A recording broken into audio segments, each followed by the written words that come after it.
A very good afternoon to all of you, and welcome to the book launch of Making Kindness Our Business.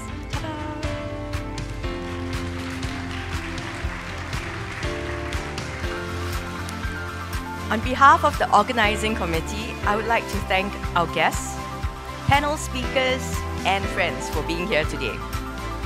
So I'm Dr. Sadie Jane Yunis, Secretary of Singapore Kindness Movement Council, and I'm pleased as punch to be here hosting this event today.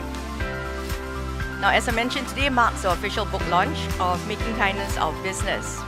This is like the 100,000th book that Dr. Wan has written, if you are keeping track.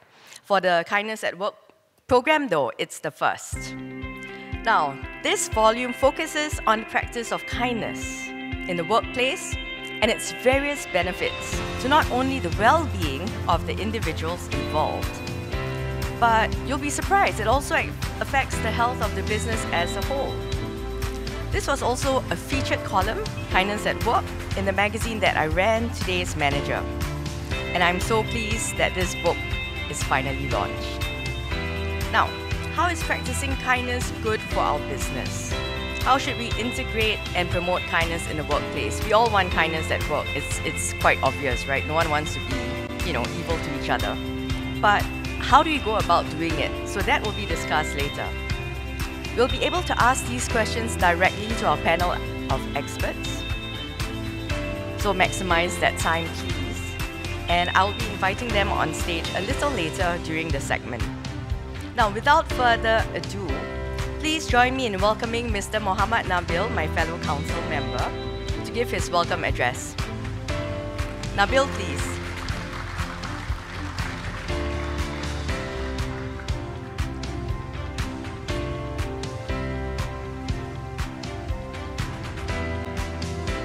Good afternoon, everyone.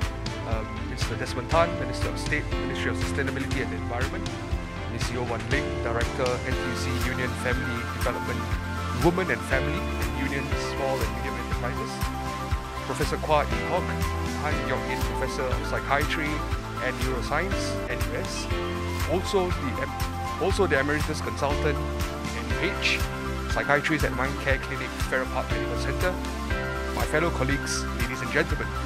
A warm welcome to the book launch of Making Kindness Our Business. Thank you very much for taking time off your busy schedule and joining us today. As working professionals, we spend more than half of our working hours at work, whether is it in the office or working from home now. With Singapore being such a fast-paced environment, it's easy for us to get caught and sometimes forgot to be present and often failing to exercise kindness and recognize acts of kindness around us. These days, we value the importance of work-life harmony, but one thing we don't talk about much is the importance of kindness and compassion in the workplace. And that is why at SKM, we hope that employers can help bring back the human in human resources and make kindness part of our business. The book that we'll be launching today, Making Kindness Our Business, focuses on the practice of kindness in the workplace, and we hope this will not only benefit the well-being of the individuals involved, but also the health of the business as a whole. And I encourage you to take our own actions, whatever that we could do in our own ways. Looking out for someone, of a colleague nearby, picking something up for them along the way, buying an additional cupcake that we might enjoy and sharing it with the others.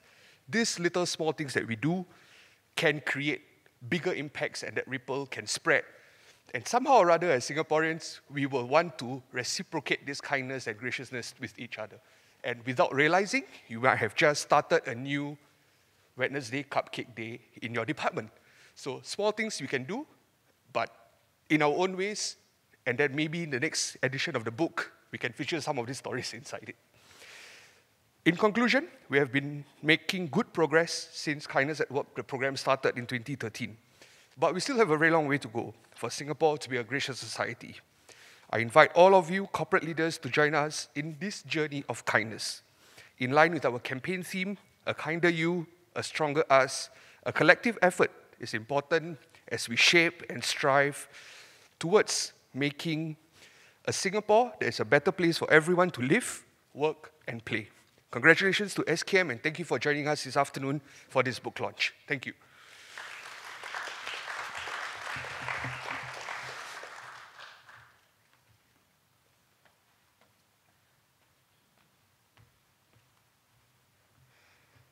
Thank you very much, Nabil. Now I'm craving cupcakes. I don't know about you, but I am. Okay, ladies and gentlemen, it is now giving me great pleasure to invite our guest of honor, Mr. Desmond Tan, Minister of State, Ministry of Sustainability and the Environment, to deliver his opening address. Minister, please.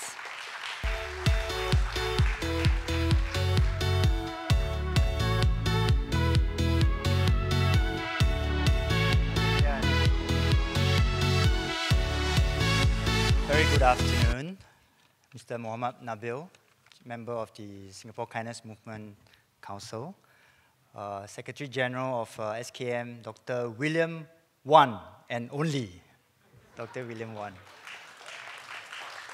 My fellow parliamentarian, Ms. Yeo Wan Leng, who's Director of NTUC Women and Family and USME, Professor Kwa from NUS. Thank you all for taking time to join us this afternoon for an important occasion to launch the book that Dr. Wan has published. I believe this is his 11th book that he has published since. And you are here, of course, as a convert. You are converted, right? All of you are here. Either you are kind or you're one of a kind, but definitely not one kind, huh? But I'm delighted to join you at the Making Kindness Our Business book launch, and I thank Dr. Wan for his many years of dedicated contribution to the Singapore Kindness Movement and for penning this book on the practice of kindness at the workplace. And the launch of Making Kindness Our Business is timely. Many of us are returning back to office, perhaps after 2 years of more or less remote work, and we should seize this opportunity as we return to establish kindness as a norm in our workplace. And Dr. Wan's book, I believe, will serve as a very important and meaningful resource to guide our journey towards that. And I've, of course, like most of you, would have gleaned through the book, and one of the chapters stood out, one of the segments stood out, and I'm going to talk a little bit more about that. And that's the chapter on leadership and performance. Not less because there aren't that many books on leadership that list kindness as an important trait for leadership or for effective leadership. And in fact, some may even consider kindness as incompatible with effective leadership and performance in the workplace. Let me give you some example. Some may worry that kindness may be taken for weakness. We heard about this before. They fear that it shows indecisiveness. They may think if I give my employees an inch, they may take a mile, and some may even climb over me. Others are concerned that nice people finish last. We heard about that before. And they see workplaces as a competitive battleground, that if you are nice and you're soft, you may be taken advantage of or give others advantage over you. And some leaders and managers may even find not so easy and sometimes even impossible to be kind to employees who are difficult or even who are not performing well. And they may think that being kind to these people may result in unfairness to the rest or being unfair to the organization as a whole. We have all probably experienced or heard some of these myths before, but I feel that the book offers a refreshing perspective and relevant one too on kindness by debunking some of the myths. So for example, Dr. Wan points out, and I'm going to quote quite a bit from the book, hopefully that will inspire you to go and read more about it. Dr. Wan pointed out that the strong leadership and kindness are not mutually exclusive. The most successful leaders treat their team members with kindness and earns their trust and respect. And trust and respect, we all know in the workplace, is so critical. And this imbues employees with a strong belief in their leaders and in the mission that they serve. And in turn, it increases motivation and productivity.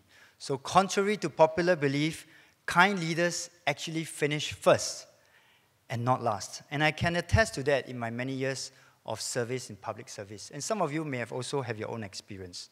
Dr. Wan also clarifies that kindness should not be seen or confused with likability or be mistaken for being a permissive pushover. kind leaders must have the courage to do what is required to be done and not shy away from difficult or unpopular decisions when it comes to the bottom line. As Dr. Wan puts it nicely, being kind, and I quote, doesn't mean you don't fire people, unquote. It is how you do it that matters. And I believe that kind leaders seek justice, but they also love mercy. And being a kind leader is fundamentally about putting people front and center in our workplace. Or as Dr. Wan puts it, rising by lifting others. Kind leaders are dedicated to helping people succeed while ensuring that an organization's goals are met. Such leaders make kindness good for business. So I believe, and as the book suggests, that kindness at work is a strength, not a weakness. It is about positivity and considerations to others while being firm, fair, and just and decisive as a leader. I would like to thank Dr. Wan once again for his leadership in kindness, not just the kindness movement, but in displaying and exemplifying kindness, and for showing us that a kind leader is a strong and effective leader. So in concluding, we will have a pervasive culture of kindness in our workplaces and a gracious society if all of us make a personal choice to be greater, as Dr. Wan puts it in his book.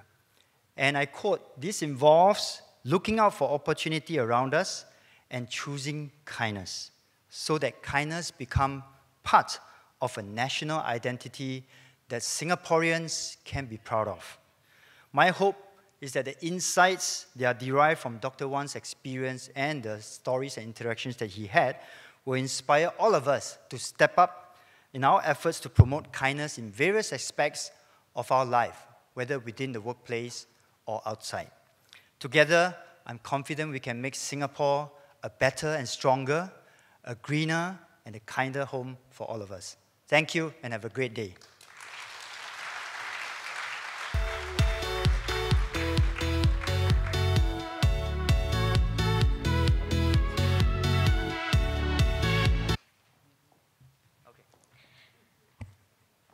Thank you, Minister.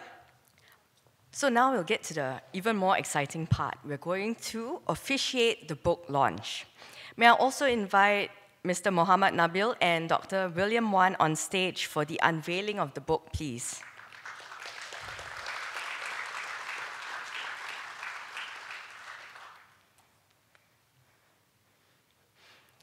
I know there's supposed to be another guest.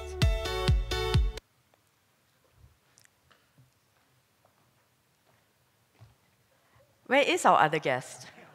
Oh, well, look at that! I have to say this, okay? Every time Singer pops up, regardless of how old you are, what position you're holding, everyone's like, oh my God, take out camera. Okay, now all the guests are on stage. Are we ready to go? Singer, are you feeling good? Yes, that means yes. After a while, you speak Singer.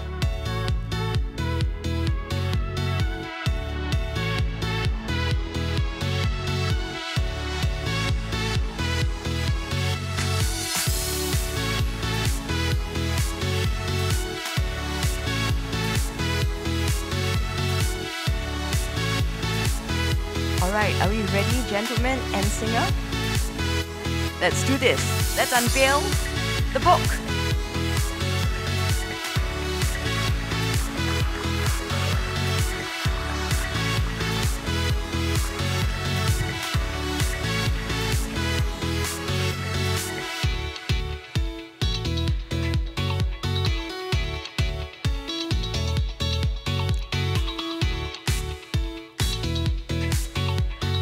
We'll give you all time. Come, take photos.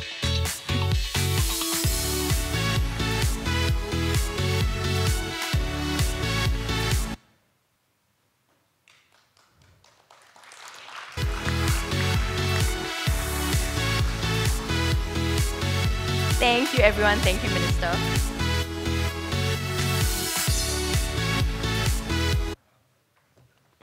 Thank you, Singer. Thanks, Nabil.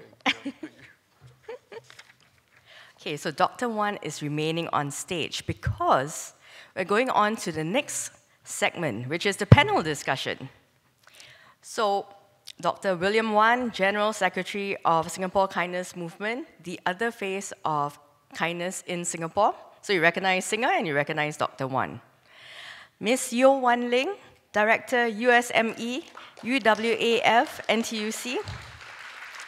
Professor Kwa Ee Hyok, Tan Gyok Yin, Professor of Psychiatry and Neuroscience, NUS. Emeritus Consultant, NUH. Psychiatrist, Mindcare Clinic, Farrer Park Medical Center. May I invite you to come on stage to share in today's panel discussion on building a more diverse and inclusive workforce. I promise I've done this before.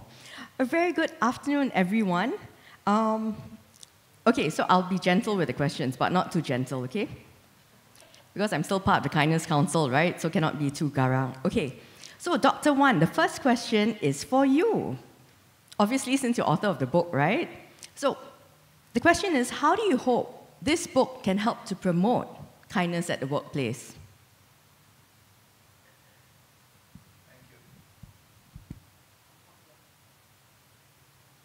Thank you. Can you hear me? Yes. Well, my friends, thanks for coming. I think midweek and noontime to see so many of you is very encouraging. Thank you so much. And I want to thank the panelists too. They are all my friends. I chose them because I know they won't say nasty things about me. Well, people ask, you know, we have in our organizations CSR, and we go out and do all kinds of things. But what about internally? CSR is outward facing. What about inward facing? What about us trying to do something to support one another, to be positive towards one another? What are some of the tips? And so because of that, we started to write a column for the magazine Today's Manager. And this book is actually a collection of 20 out of a number of essays from that, what do you call that, magazine? Today's Manager is a magazine or a trade magazine? Magazine. It's a magazine. And we find that by giving sort of bite-sized article, people can read it quickly and they can find some tips, very simple suggestions as to how we can start and we can share and we can show kindness to each other. Kindness is something, if you ask the general public to vote, they will say, yeah, we believe in it. But how conscious are we every day of desiring to be kind to one another and to take small steps to be kind to each other? And so this book is the result. How can it be used? I think my friend, the minister, mentioned about being a resource. That's what it is. 20 chapters, at the end of every chapter, there is a little page where you actually do some homework. You reflect on what you read, and you write down what you want to do. So it's a practical book. In fact, it can be used as a workbook. You can use it in your organization to organize, you know, lunchtime study group when you like to do it, and have everybody reflect, share the reflection, and then actually start doing something for one another. Very simple things. It covers the current situation of COVID. We also anticipate post-COVID. We're looking at leadership, kindness in leadership. We're looking at productivity. I also have some research. In fact, the book is heavily researched. My colleague, Serene Leong, is the one who did all the research and wrote most of the drafts. And so it's heavily researched. It's not something that we sort of, you know, come out of our empty minds. So we talk about, you know, the advantages of being kind to our health. Kindness has a correlation to our health. Kindness has a correlation to our happiness. So that's why I think it's going to be useful. Thank you so much. Thank you, Dr. Wan. Words of wisdom, as always. You'd expect nothing less, right? For those of us who know him so long. Okay, Miss Wan, this one's for you. Given the excitement and interest in the latest white paper that everyone's oohing and eyeing about on women's development that was presented in Parliament, what can we take away from that to help promote kindness at work? Now, this is twofold, because how do you do it in SMEs, and how do you propose you do it in MNCs? Okay, thank you so much for the question. It's very good to be here, and I know that I'm here together with some of my union brothers and sisters. And I also do want to do a special shout out to all our friends from Pasir Ris Punggol. I know that there's a lot of people here today to support this, also because the kindness movement has been very kind to our constituencies. Thank you very much. Well, on your question, for me, I do believe that there was something that Desmond said just now that really resonated with me. And it was about how, as a world, we're coming to a restart. You know, and it's us going into an endemic. And this is 24 months of many of us not being able to see each other in the workplace. And also at the same time, when we come into this endemic, we also would have realized that the workplace has changed quite a bit. And one of the things that we talked about in the Women's White Paper, which is actually flexible work arrangements and the promotion of it, the sustainability of this, is something that is foremost at what the Women and Family Unit over at the NTUC is actually promoting. And we have been doing quite a bit of this with our SMEs. So it was, in a way, very fortunate that I look after both divisions so we can marry our efforts there.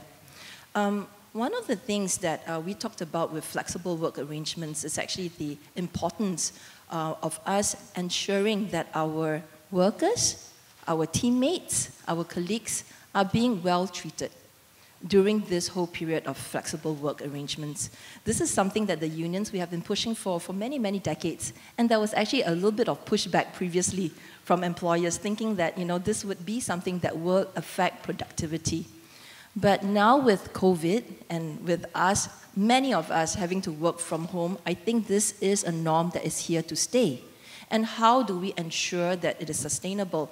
Of course, at the labor movement, we have various things like tripartite standards. We now have a tripartite standard for work-life harmony that allows people to, you know, talk to their employers frankly, you know, and without fear of repercussions about how, you know, they would like to disconnect from work at a certain time. And also at the same time, if a company decides to take back the flexible work arrangement with the employee, we would also be able to speak with the company on the right to be able to receive that opportunity to work from home. However, I do believe that standards are standards, guidelines are guidelines, legislation is legislation. But in order for us to see this as a choice and not as sacrifice, actually it stems down to being kind to each other. It is about having the appropriate company culture that allows us to be kind to our staffers, be kind to our bosses in the way that we execute such flexible work arrangements. Perhaps, right, it is something that we can all take from home, like take a page on how maybe after a certain hour, let's say 7 p.m., we stop texting each other about work. Because, and it's not because it is something you feel you need to do, but it's something that you empathize with your colleagues on what you have to do. For instance, before you send out the text, maybe you can think about how this colleague of yours actually has family, has children, that she's really waiting to go home to spend time with. And so before you send out that text, you know, and make the person worry about the work that you have to do, or what the work that she has to do, or she has to do for you, and creating all the guilty complexes and all that, you know, we do take a step back and think about this. Now, another thing, right, on the white paper that we were very concerned about was actually discrimination. It's actually workplace discrimination. And again, well, we can legislate, you know, things and all that, but usually by the time it comes to legislation and for us to implement or execute whatever legislation is out there or guidelines, tripartite standards, there will already have been a bitter taste in people's mouths. So how do we get to that point that we are able to stem workplace discrimination before it's something that is enforceable by law? i.e., it has to come back to cultures. One of the things that we did recently was actually a survey, and that survey was a little bit startling in the types of, in the results that was given. And we asked people, men and women who were working, whether or not they faced discrimination in the workplace. And guess what? 40%, 40, it's not a small amount. 40% of women said they actually felt discriminated, or they have seen discrimination in the workplace. And when we came down to ask exactly what kind of discrimination did you face, a lot of the majority of the women were unable to tell us that the particular incident. So it's actually a low harming thing, you know, that they feel. And it doesn't mean if you cannot articulate it that it is not true, because actually all feelings are valid and true. And so I do feel that there is a lot of space for us to work to improve the Singaporean work culture.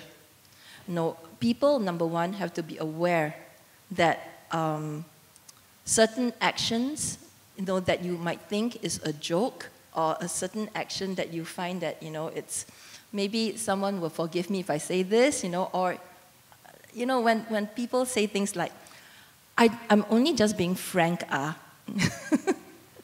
actually, right, that might lead to a lot of unhappiness in the workplace. And I think we just need to come from a place of kindness, of being in someone else's shoes, you know, really thinking about what would courtesy lion do in certain instances before we articulate or say certain things. And I believe, right, with this, we would be individually able to change the work culture without really necessarily having to bring in standards, guidelines, and legislation. It all starts with us. You know, it's whether or not you go to the office with a smile and say hi to every single person, whether or not you make your own cup of coffee instead of asking someone else to do it for you. These are all very, very small little measures that if we do it well, it will change the corporate culture. So to your question on whether SMEs and MNCs, to me actually a work culture is a work culture. You know, and individuals such as us, all of us, we actually have the power within us to exercise kindness in our hearts. And you know what, Dr. Wan, we're all amongst friends. So actually this is a group of very kind people. And if we can bring back this idea of kindness, this idea of what would Singa the lion do, the courtesy lion do in the workplace, I think we'll be very, very well placed to making our individual changes in very big, impactful ways in our workplaces. Very well said. Thank you, Ms. Yeo.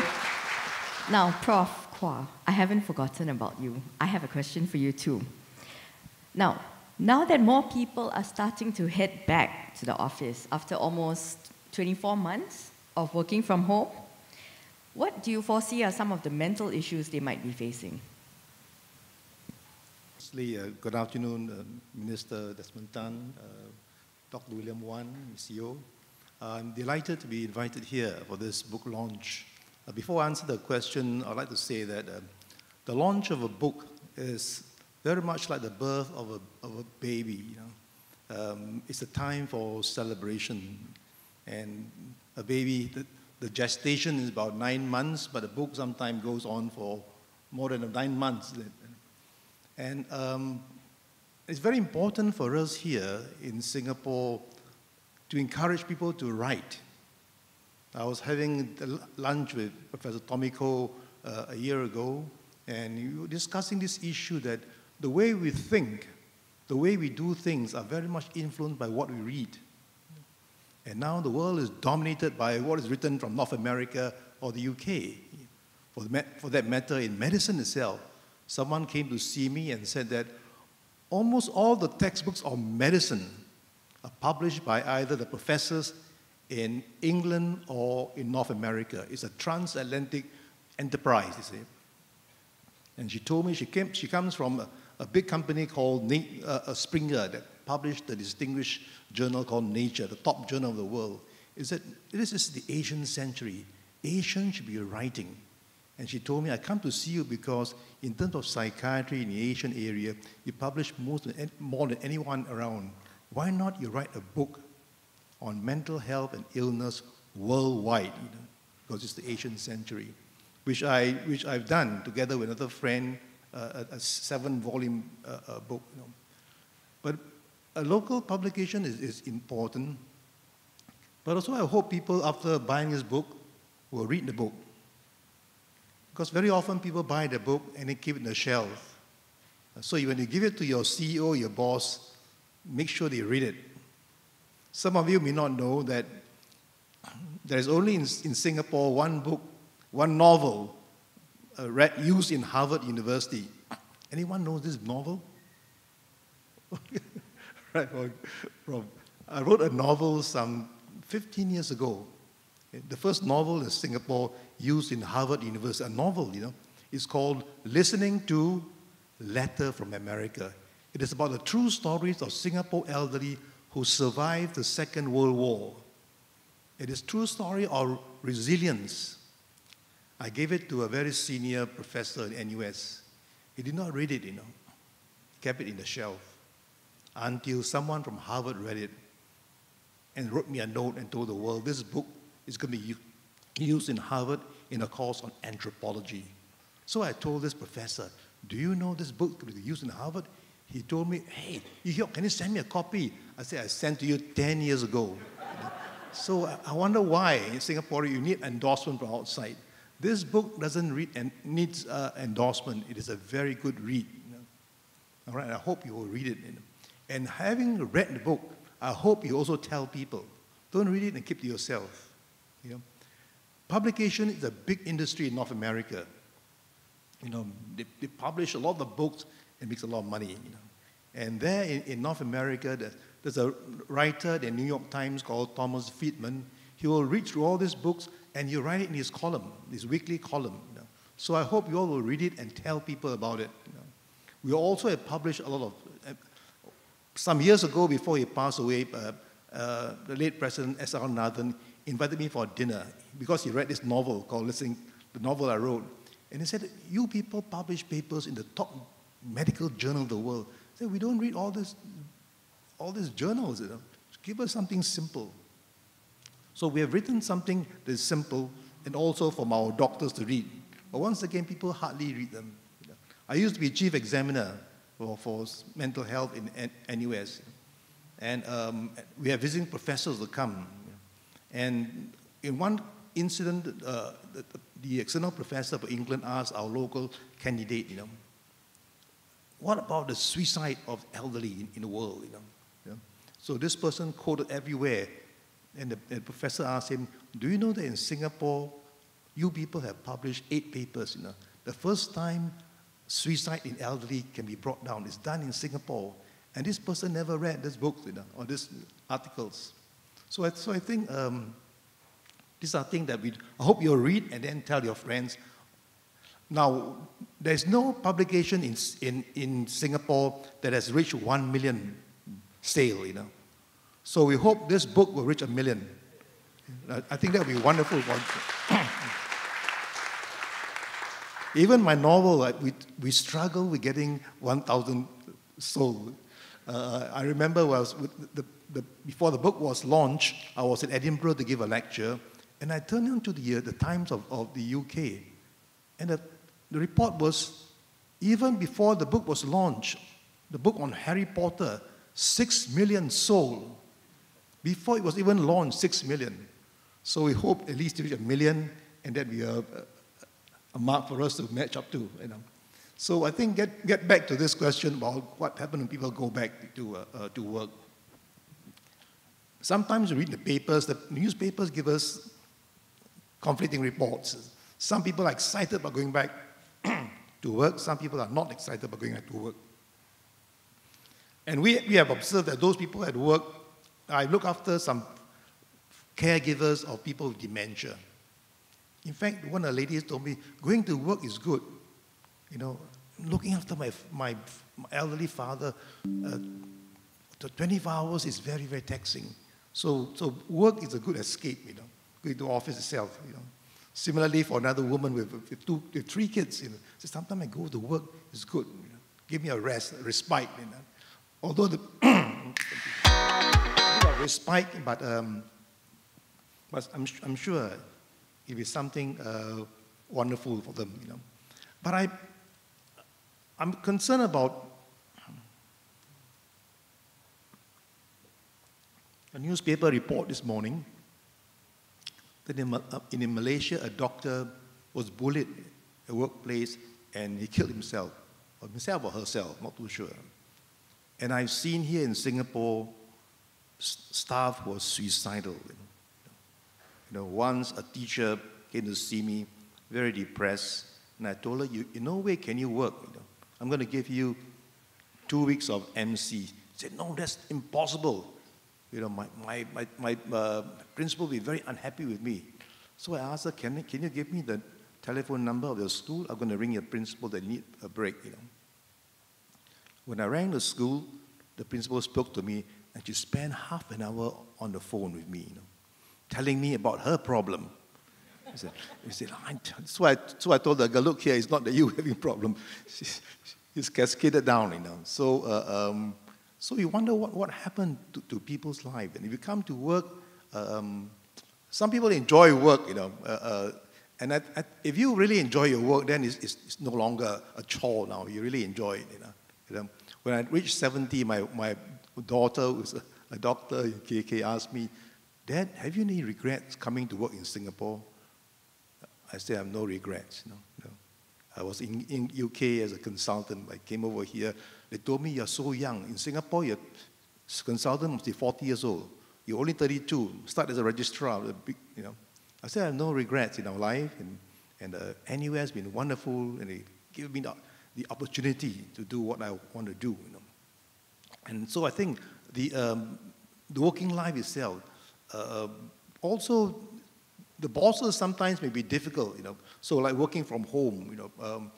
But I'm glad there's some people like Minister Desmond Lee tell people about what's happening at workplace and all that. The ministers, I think the bosses will be in a way kinder, you know, to the staff who are going back. And I hope they do. And I hope the newspaper will report it tomorrow on what he said earlier on, you know.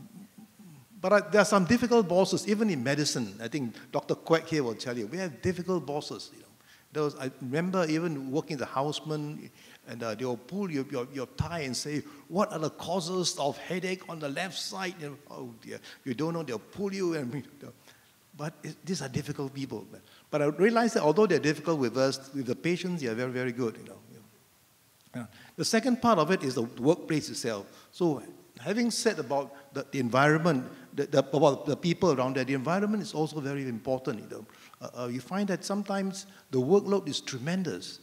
I'm not too sure. Your side, in the health side, there are a lot of people under a lot of stress now. You know, and I've seen many doctors, nurses who are almost burnt out.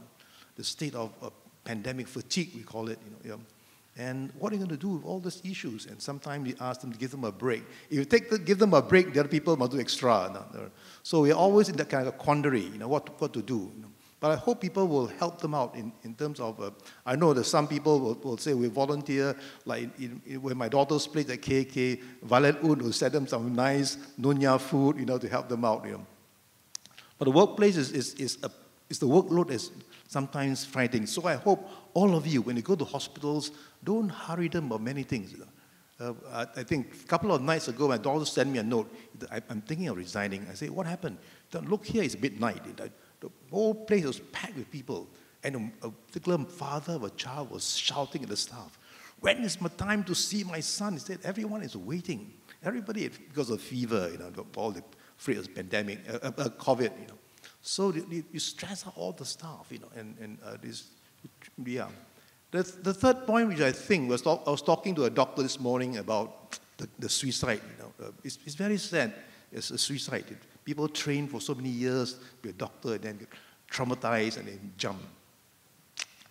It's also the person involved. How can we train people to be more resilient? We have also gone through difficult times when we went for training in England. To them, you're all foreign doctors, right? But you're able to navigate, get through difficult times, and it strengthens you mentally how to take on difficult situations. So similarly, like going back to work, they're going to be some adjustment. In the past, things may be better at home, maybe in the working place. How do you adjust? But very important, I realize that the workplace, the people that come and see me, I've seen patients who are doctors, lawyers, even students, are people who tend to be a bit more introverted. So I tell them it's very good, very important for you to have social relationship, and the social capital, we call it, who can help you out. So when I was working the houseman in Johor Bahru, I was telling my daughter that you're on call at night, you're only one doctor, The whole of Johor, the patients come down with emergency. In Singapore, at KK, they have at night 10 doctors. So you have good life. But how can we cope? In Johor Bahru General Hospital, I call in my friends. Hey, tonight I have so many. In JB, sometimes there are murders and gang fights, or gunfight, gunshot wounds. Can you help me to stitch up all these wounds? So people can help out. Similarly, in the workplace, we are going back, any difficulties, getting the human resource people to come in to ask who are the people who can help together. That's very important. I think finally, you tell people that, oh, you must be kind and all that. What's important is at the shop floor level. Moses came down from Mount Sinai with the 10 Commandments. But what's happening at the shop floor level? Do everyone follow him? So I think it's very important what's happening at the shop floor level. And I believe that it starts from home and from school, building up mental resilience, building up social skills from there. If you have difficulty, where do I seek help? What can I do? These are things we should start from there. Not to go to school and get to work and say, you must be kind. Why, you've never been kind in your lives, Now you be kind. To them, what is kindness, So I think you should start in school, in the home. So the family is very, very important. And I think the right values that goes on. And we should see how people think about us. Sometimes we say, oh, we go to Japan, the Japanese seems quite kind people. You go to Bhutan, you're very kind. I hope people will think about Singapore this way. Say, I come to Singapore, one of the reasons why the Japanese won the Tokyo Olympic the last time to allow them to hold it is because they said, I heard it on BBC, the Japanese mayor said, if anyone comes to Olympic Games and lost the wallet, I'll bet you, I'll get someone to find it for you and return to you. Wow, that's a big message. It was in London, So if Singapore, anyone who is lost or tourists, anyone come, we help them out and guide them on. That would be wonderful, a nice place. They know that we are very efficient, know that Singapore is clean. We must have that part of it, that part of it that build up the traits of Singapore. So once again, I will hope that this book will do well. William, 1 million copies, and then you hit the big time. Thank you very much. Thank you, Prof. See, I told you, right? Very good panel, right? So now I invite the audience, as well as those who are logging in via Zoom, please ask your questions. Take advantage of this opportunity. Anyone has questions? I have something to say. Oh, okay, go ahead. sorry. Okay, go ahead. No. Well, Dr. Kwah, thank you so much for, what you said just now. I think you inspired me quite a bit. And I've also looked through the book, and I thought that there was a very good resource at the back, which is something that Dr. Wan Yat talked about. It's about worksheets that you have. So reading it and talking about this with your teammates and implementing it in the workplace, I think there's a good value chain here. So I think, right, what we will do, is at the NTUC USME level and the women and family level, we will buy some of your books for us to be able to contribute this to the SMEs that we work with. So may this be a small contribution to that 1 billion books that you're going to sell. And also at the same time, perhaps, you know, I really meant it just now, where I really think, right, that Singa, the lion, it's the courtesy lion, it's a very wonderful mascot that is part of the Singapore fabric, and it reminds us of all the kindness as a society that we have and the kindness that's inside our hearts. And it's to what, you know, Dr. Kwa, you had mentioned just now, about how kindness starts at home and in your youth. And I think that the lion is someone that grew up with us, and it will remind us of, you know, the amazing childhoods we had living in Singapore. And if we could, you know, maybe we could combine forces with you to bring Singa into the workplace, if that's all right. Thank you. Thank you very much, Ms. Yeo. In fact, I need to be kind to you and also to Professor Kwa, since you're both my friends. One of the things about being kind to each other when you're friends is to be able to tell each other when someone makes a mistake. Now, Ms. Yeo made a mistake 3 times. It's the kindness lion. It's no longer the courtesy lion. Because courtesy is very limited. You smile, you're courteous, but you don't have to do anything, you know. So kindness is actually a step up. So it's a courtesy. It's not a courtesy lion. It's the evolution of the kindness lion. I will bring the kindness lion to the unions, you know, and do things with you. Absolutely, Prof. That is Mr. Desmond Tan, not Mr. Desmond Lee. So you know, you're salah already. But apologies, Mr. Desmond Tan. Back to you, moderator. Questions from the floor? I'm very stressed now, you know. He didn't say anything about me, so I think so far so good. So please, can you all tolong a bit? Anyone has questions? Please go ahead. He will kindly tell you if you're wrong. But yes, honestly, anyone has questions here? Any questions on the floor? Okay, I see someone at the back. The gentleman at the back behind the banner. It's kind to ask questions because that's how we learn. William, you made many books. My question is, what's your next book about?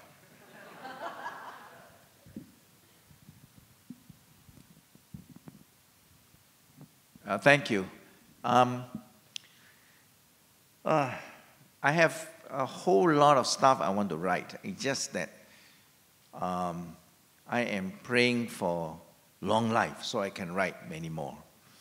The next one on the drawing board is actually a book for Prison Fellowship Singapore, because Prison Fellowship Singapore, which I chair until next month, and Gregory Vijendran will take over from me, will celebrate 70th anniversary next year. So, yeah, thank you. So, Prison Fellowship, Minister, you're not aware, right? You think Yellow Ribbon is there before Prison Fellowship? No, Prison Fellowship there a long time before Yellow Ribbon. We're doing everything that Yellow Ribbon is now doing, except on a smaller scale, because we didn't have the government support, you know. So now I've got to support Prison Fellowship a bit more, so we can do more, right?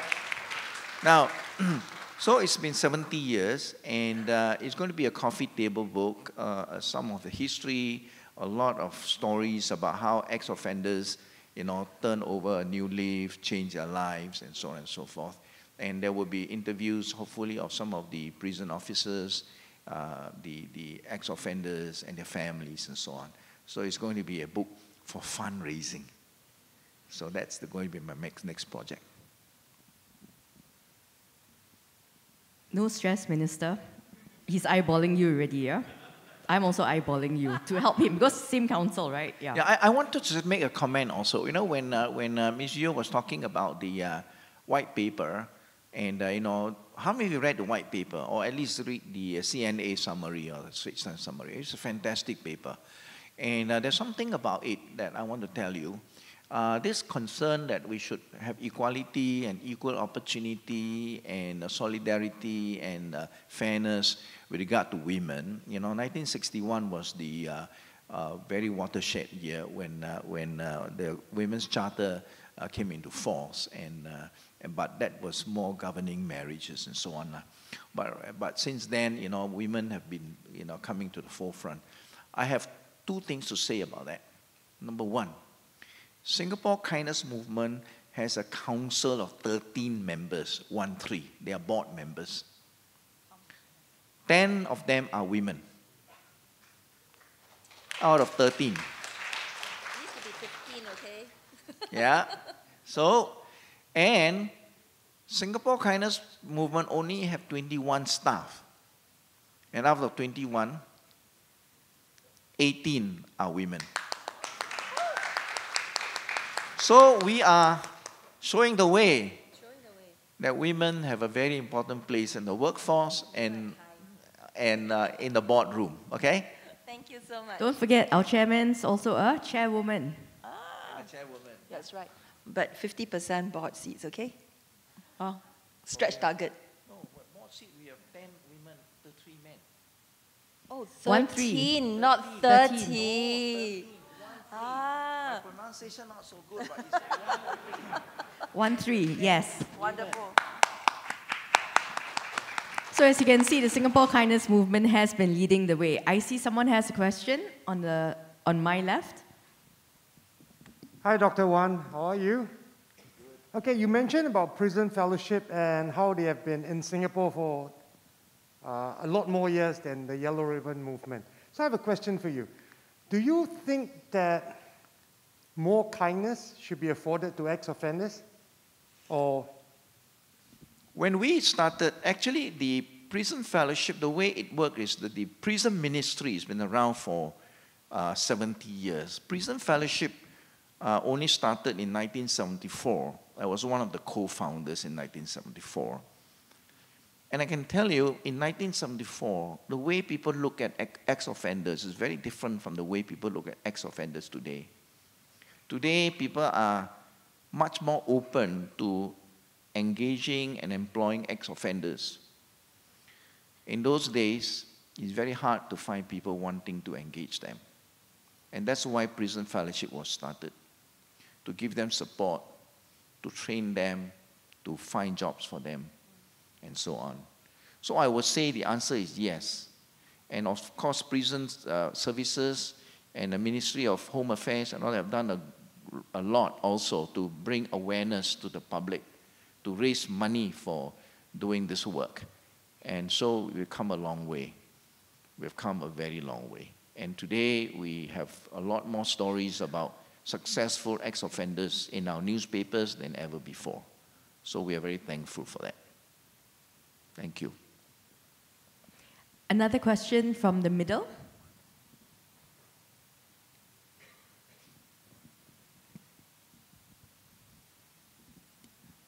Good afternoon, panelists. This is Ariel from How Are You? So my question to all the panelists is, how do we entice businesses to actually practice this kindness without the interfering of policies? Like, how do we entice them with like ROI and stuff like this? Thank you. Let me just say a quick one, and then I'm going to pass on to our experts here. The thing about legislation, in fact, many of us here, I have a whole bunch of lawyers here from Goodwin's law firm, led by our former MP, Mr.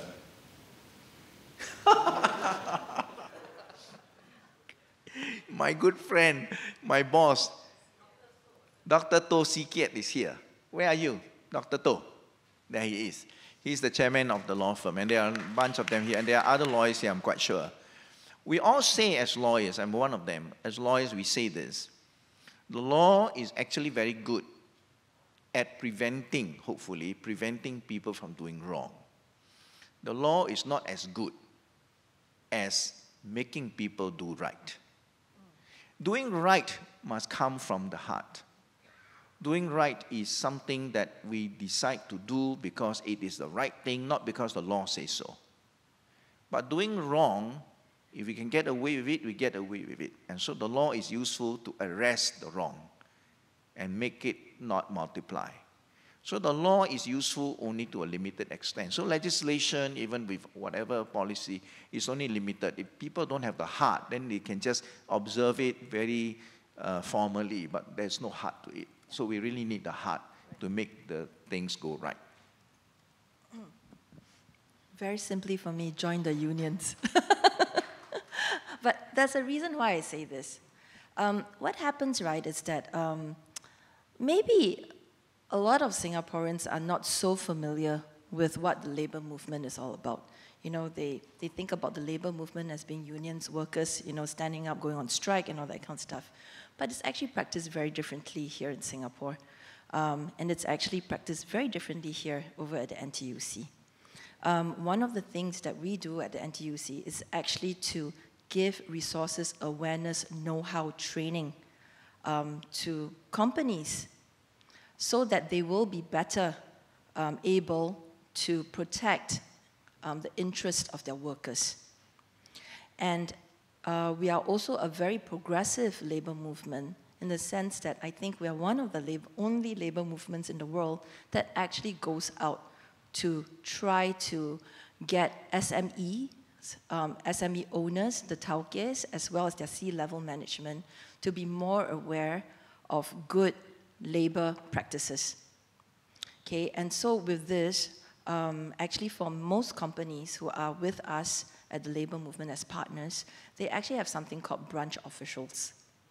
And branch officials go through rigorous training with us over here at NTUC. And, you know, coming to this panel, reading Dr. Wan's book, it actually did give me a new idea. So usually they're trained in things like tripartite standards, you know, tripartite guidelines, getting people to understand what can be done, what cannot be done. And you'll be surprised by the amount of misinformation out there. A lot of SME tauques, they sometimes, you know, they err in areas such as firing a pregnant worker, you know, thinking that they do not want to pay for their benefits, you know, their maternity benefits, and actually it's against the law. And sometimes, right, we just need to make sure that the branch official brings back these information to their companies to let them know that there's actually all these type of standards and legislation. But beyond that as well, because of my inspiration here, maybe one of the things that we will also put into our branch officials training is actually kindness in the workplace. And I like it, right, that we actually have a good, steady workbook, you know, towards the end of it. So it's very actionable because the unions, the labor movement is all about action. It's all about putting things, you know, into work, into operation. So I believe, right, that this would be one of the ways in which we will be able to get our SMEs, you know, to change their culture through awareness and through practice. Just one quick one. Prof. Kua, your prophecy may come to pass if the union adopt this book. We will sell 1 million copies. 1.5 million, to be exact. So you better get your copy today because that's first print. I must remind Dr. William Wan, I'm not a prophet. Kindness within the business, I want to bring the discussion to a higher plane, you know, and also because Minister Desmond Tan is here, it is from the Ministry of Environment, and we should be thinking also in terms of business to be kind to the environment. This is crucial not only for ourselves, for the next generation that's coming on. You know. We have published a paper, a book was written called Nature, Health, Happiness. It is, I'm told, the only book in Singapore which has a commentary in the New York Times, and the commentary is a must-read book. I'm going to tell you what we did was we got a group of people to walk through the Botanic Gardens of Singapore for 10 Saturday mornings at 7 o'clock in the morning, 10 Saturdays, 20 of them, and find out what happened to them after 10 weeks. Not only the improvement of physical and mental health, and also the social health, they began to love the rainforests, you know. And at the end of it, they told the chairman of NParks, we're going to donate $18,000, which is about 60 trees, as part of the NParks 1 million tree project. So loving the environment is so important. Business people, especially now they say the destruction of the rainforest in many countries is because of the business people coming in. I presented this data in a world conference, and the chairman of the conference was someone from Brazil. And he told me that, hey, this is a marvelous idea, because he told me that the Amazon rainforest in Brazil is about 30,000 times the size of Singapore, and people are destroying it. The deforestation of the Amazon rainforest is one of the causes of global warming. So it's that if people were to do small projects like that is around the world, we may be able to do something for the environment. And they said, I'm so glad that Singapore is your country is so small, you're doing a study which is of relevance for the world. In fact, it's been selected now for presentation, the World Congress, 3 months from now, for this project. So something that we can do that will of relevance for future generation. And then Singapore has that. I think the ministry wants to rename this place a city in nature. I think that's very appropriate, city in nature. We hope there'll be a green canopy around the island, help to reduce climate warming. So I think a lot of destruction of the rainforest, because of businesses coming around, but we think about it, it's for our future generation, and I think Singapore can do it. I think it could be an example for other places that, hey, since they can do it, they are kind to the environment, we can also do it for ourselves. Something we can be a feather in our cap. Well said. Thank you so much to all our panelists. Thank you for the questions from the floor. Yeah, we're done. Well done. Please, I invite you to return to your seats. Thank you so much, everyone. And I'll return to my side.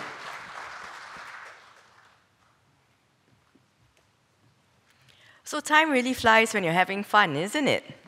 And I'm sure you not only had fun, but you definitely learned a lot from the panelists. With that, we have come to the end of the event. However, there are books. We have a target of 1 million, so be prepared, people. So as we have come to the end of the event, let's wave goodbye to all those who have joined us online.